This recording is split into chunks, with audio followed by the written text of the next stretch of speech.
పార్లమెంట్లో వాస్తవాలు బయటకు రాకుండా అడ్డుకుంటున్నారని నిన్న లోక్సభలో 8 మంది కాంగ్రెస్ ఎంపీలను బీజేపీ ప్రభుత్వం సస్పెండ్ చేసిందని కాంగ్రెస్ ఎంపీ చామల కిరణ్ విమర్శించారు.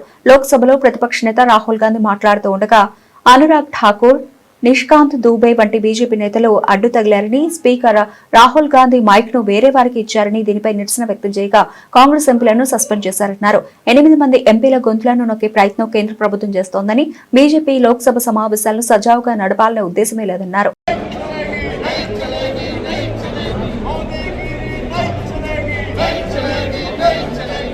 నిన్న 8 మంది ఎంపీలను అంటే నాతో పాటు 7 ఎంపీలను పార్లమెంట్ నుంచి సస్పెండ్ చేయడం జరిగింది. కేవలం రాహుల్ గాంధీ గారికి అవకాశం ఇవ్వలేదని, రాహుల్ గాంధీ గారు వాస్తవాలు మాట్లాడుతుంటే వాస్తవాలు మాట్లాడనీయకుండా కొంతమంది సభ్యులు అనురాగ్ ఠాకూర్, నిషికాంత్ దూబే లాంటి వాళ్ళు డిస్టర్బ్ చేయడమే కాకుండా తర్వాత స్పీకర్ రాహుల్ గాంధీ గారి మైకును తీసుకెళ్లి వేరే సభ్యునికి మాట్లాడే అవకాశం ఇచ్చినప్పుడు మేము స్పీకర్ దగ్గర పోయినప్పుడు మమ్మల్ని సస్పెండ్ చేశారు. ఒకటి ఈ రోజు మీరు చూసినట్టయితే మేమందరం కూడా ఇక్కడ ధర్నా చేస్తున్నాం. ఎందుకంటే 8 మంది ఎంపీలను కేవలం నోరు నొక్కే ప్రయత్నమే కాదు, కొంతమంది ఎంపీలను ఇప్పుడు కూడా హౌస్ అడ్జర్న్ చేసిర్రు. వీళ్ళు హౌస్ నడపాలని కాదు, ఎప్పుడైనా ప్రజల సమస్యల మీద మాట్లాడేటప్పుడు ప్రజా సమస్యల మీదనే కాకుండా దేశంలో జరుగుతున్నటువంటి విషయాల మీద, సామాన్యులకు నష్టం జరిగే విషయాల మీద మాట్లాడే ప్రయత్నం చేస్తే మమ్మల్ని మాట్లాడనీయక గొంతు నొక్కే ప్రయత్నం చేస్తున్నారు. గొంతు నొక్కినంత మాత్రాన ఏం కాదు. ఒకవేళ వాళ్ళు ఇలా మమ్మల్ని చట్టసభలకు ప్రజలు పంపించింది ప్రజా సమస్యల మీద మాట్లాడటానికి, ఈ దేశంలో జరుగుతున్నటువంటి ఏ లా మీదనైనా చర్చ జరగకుండా వాళ్ళు ఇష్టానుసారంగా చేస్తున్నటువంటి పద్ధతిని మేము ఎదుర్కొంటున్నాం అన్న ఉద్దేశంతో మా గొంతులు నొక్కే ప్రయత్నం చేశారు. కానీ ఈ రోజు వాళ్ళు గొంతు నొక్కినంత మాత్రాన మేము ఆగే ప్రయత్నం చేయము. మేము డెఫినెట్ గా మకర్దార్ దగ్గర మేము 8 మంది ఎంపీలను కూడా ఈ రోజు ధర్నా చేస్తున్నాం. నేను ఒకటే చెప్తున్నా,